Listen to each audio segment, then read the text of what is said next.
Hello everyone, welcome to MVP Vishwakosha. Today we are discussing 17 October 2025 current affairs.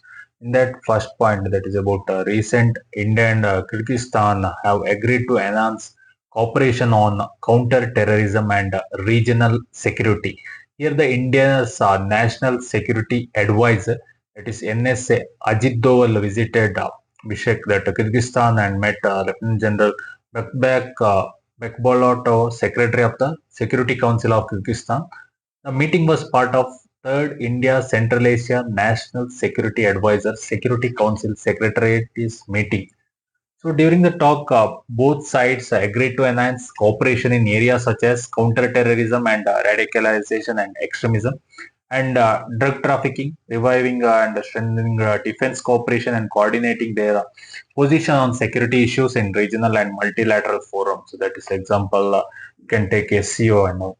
Also, they also discuss the regional security challenges, including threats that emanates from neighboring zones. Okay, very important that strategic and foreign policy significance and India's engagement in Central Asia in deep one, and also that is counter security threat and emanating from Afghanistan region, and building multilateral security framework dialogue, balancing influence of other powers and soft and hard linkages with the economic defense and connectivity agenda, and prevent safe havens for terror and narco networks.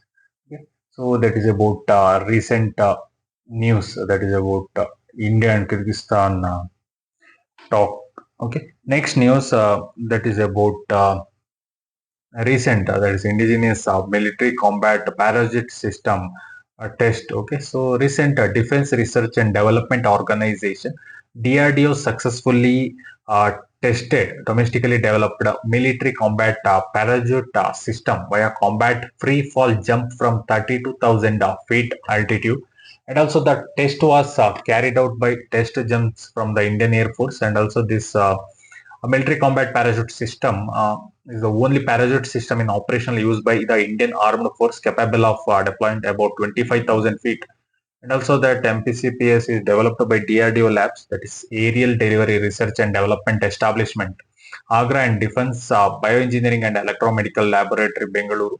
And also that lower rate of descent and enhanced steering capability for better control, and it is compatibility integration with NAVIC, that is India's indigenous navigation system, to reduce the dependency on foreign GNSS and resist interference, denial of service by adversaries.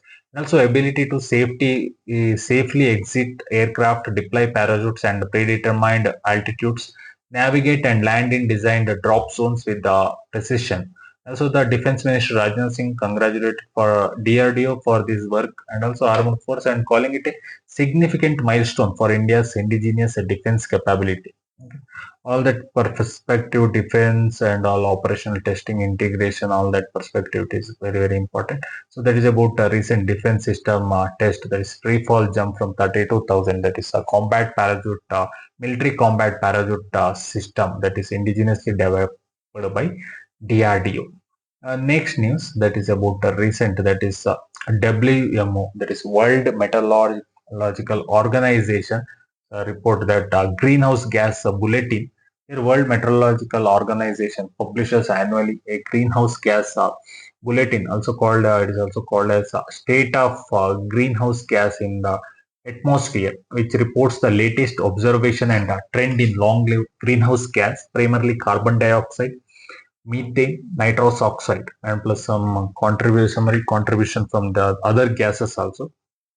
So the data comes via the WMO Global Atmosphere Watch network of atmospheric monitoring station coordinated globally. And also the bulletin compares current concentration to those of previous years and to pre-industrial levels, and also to understand how far and how fast greenhouse gas are rising, and also it will calculate the radioactive forcing change due to long-lived greenhouse gas, which is a measure of how much extra warming those gases impose on Earth's energy balance. All that perspective, that carbon dioxide level all time high, faster year on year increase record, methane and nitrous oxide also at record level, and carbon sinks are weakening or less efficient. And also radioactive forcing warming potential rising, all that perspective, it is very important. Okay, so that is about recent news okay, related to carbon dioxide level at its higher ever recorded WMO's report. Next news that is about recent that is India-Canada relations. In that, Canadian Foreign Minister Anita Anand visited India. Okay, met with the External Affairs Minister S. Jaishankar and Commerce Minister Piyush Goyal. During the visit, India and Canada announced a new roadmap of bilateral relations intending to revive and strengthen ties. The roadmap of and joint statement emphasizes cooperation in sectors such as trade, investment, technology and critical minerals, and also energy transformation, clean energy, decarbonization, and also science and technology, AI, digital infrastructure, agriculture, agri-value chains, food security, people-to-people ties, educational, cultural exchange and mobility, and also diplomatic institutional strengthening, redeployment of high commissions, consult capabilities. All that perspective very very important. And the joint statement also recall recent step taken to reset our relation, the reinstatement of high commissioners, and also NSA level meeting held in New Delhi in that September 18, 2025 to advance security cooperation. Very important. Canada's Foreign Minister Anina in her remarks emphasized for Canada to primary domestic security, rule of law, and sovereignty in its dealings. And also, the visit was is the first by Canadian cabinet minister to India in 2 years, reflecting the diplomatic freeze strain that has existed between the two countries. And also, the joint statement noted that the bilateral trade in 2024 was USD 23.66 billion, and the Indian and Canadian firms are increasingly present in each other's market. Okay, so there is an important relationship which the Canadian minister visited India recently. That is Anita Anand. Next news that is about recent that is about Sri Lankan Prime Minister visit to India. So Sri Lankan Prime Minister Harini Amarasuriya, okay, is a 3-day official visit to India from October 16 to October 18, 2025. So this is her first visit to India since assuming office, and also during the visit, she is expected to meet Prime Minister Narendra Modi, External Affairs Minister Jaishankar, and other Indian leaders. And she is scheduled to deliver a keynote address at the NDTV World Summit in New Delhi. And also, her agenda include discussion, engagement in trade, investment, education, technology, and development, and to strengthen bilateral cooperation across sectors. As part of her visit, she will visit her alma mater, that is Hindu College University of Delhi, IIT Delhi, and Niti Aayog, and participate in business event. And also the visit follow Indian PM Modi's earlier state visit to Sri Lanka, okay, in April 2025. And also the Indian side frames this visit to continuing in tradition of a close high-level exchange under India's neighborhood first policy and also Mahasagar vision. Very important the trade and investment, education, technology, innovation, all that field, that potential and outcomes, and also development, assistance, energy and infrastructure, cultural, people-to-people diaspora, strategic security cooperation, region, multilateral cooperation, all that perspective it is very very important. So that is about recent that is Sri Lankan Prime Minister visit India. It is Harini Amarasuriya. Next news that is about recent news that is Henley Passport Index, that is India's rank. Okay, so in that, according to Henley Passport Index 2025, India's passport has moved to 85th position globally. So India's passport holders now have visa-free or visa on arrival access to 57 countries. Okay, ordinary passport per the ranking, and also previous in 2024, India was ranked 80th. And also with access to slightly more visa-free destination, but it slipped from that rank to 85. So the slide or drop I'm seeing is a sign that India travel freedom for the citizen under the relative pressure compared to other countries. So some mobility agreement are improving. And however, in some recent reports that claim that India made a jump out to 77th place in another quarter of the Henley Passport Index with the 59 visa-free visa on arrival destination. Very important that Henley Passport Index is published by Henley and Partners. It ranks passport according to the number of destination their holders can access without a prior visa. That is a visa free or visa on arrival. And also the data is based on information from International Air Transport Association and other travel sources. And also the more countries you can enter without needing a visa ahead of time, the higher your passport power. And also the proxy indicator of mobility, diplomatic reach, travel freedom, and some extent soft power and international treaties agreement. All that perspective it is very very important. So that is about recent Henley Passport Index and India's rank, that is 85th. Important for exam perspective. Next point, that's about Samudra Shakti, that is fifth edition. Okay, that is Shakti is an bilateral maritime exercise between India and Indonesia. It is a part of India's effort to strengthen maritime cooperation under its Act East Indo-Pacific focus, deepening ties with maritime neighbors. And also the exercise include harbor phase and sea phase, and also activities covering professional exchange, cross-deck visits, and also simultaneous that complex maritime operation, that is air defense, also weapon firing, visit board, search, all that helicopter and all. The fifth edition is being hosted in India in Visakhapatnam. Okay, from 14 to 17 October 2025.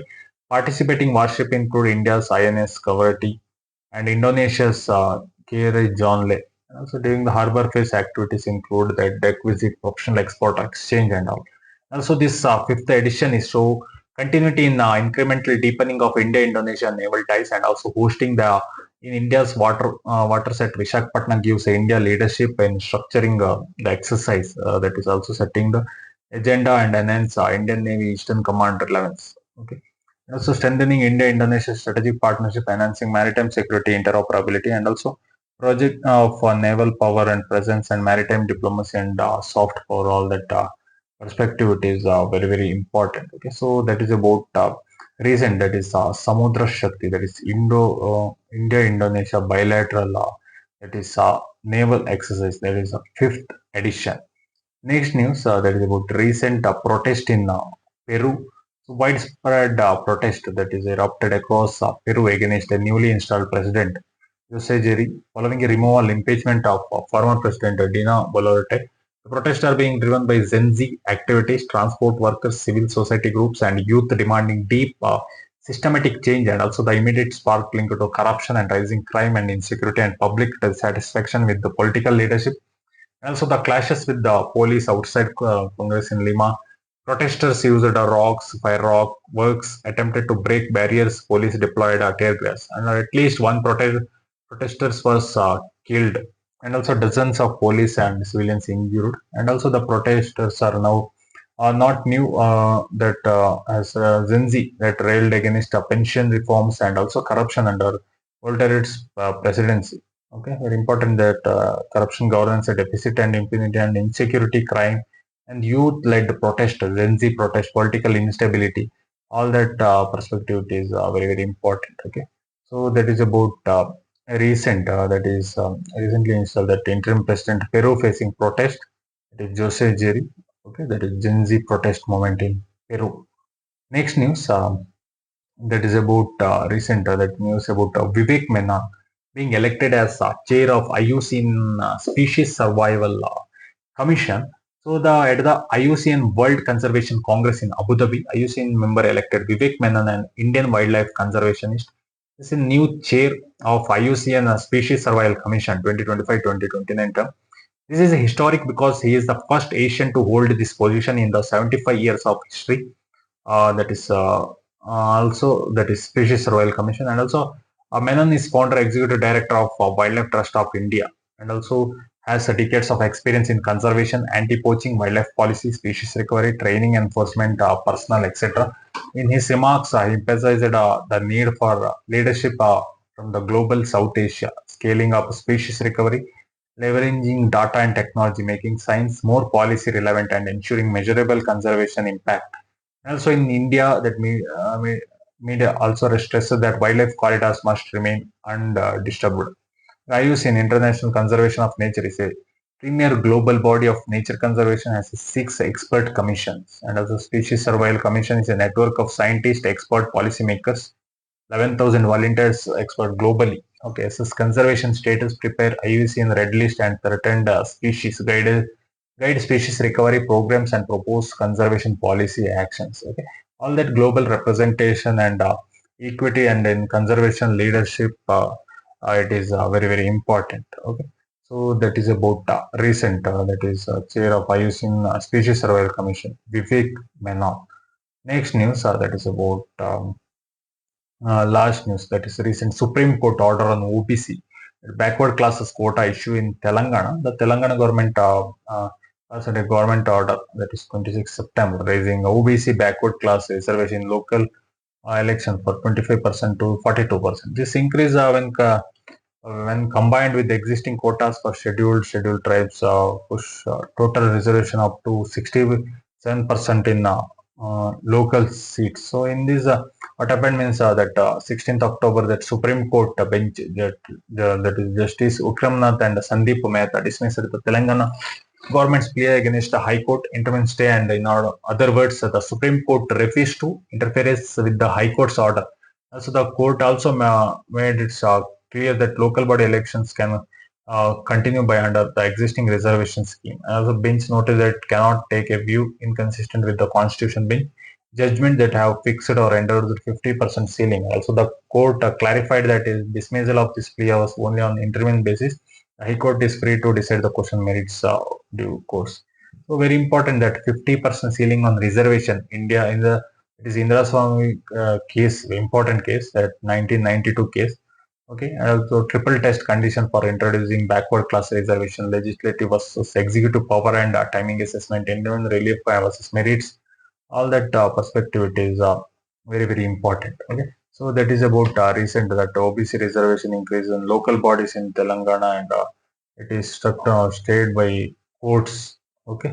So that is about 17 October 2025 current affair. Thank you. Support me for further videos so that I can analyze all the topics required for UPSC and all competitive exam. Thank you.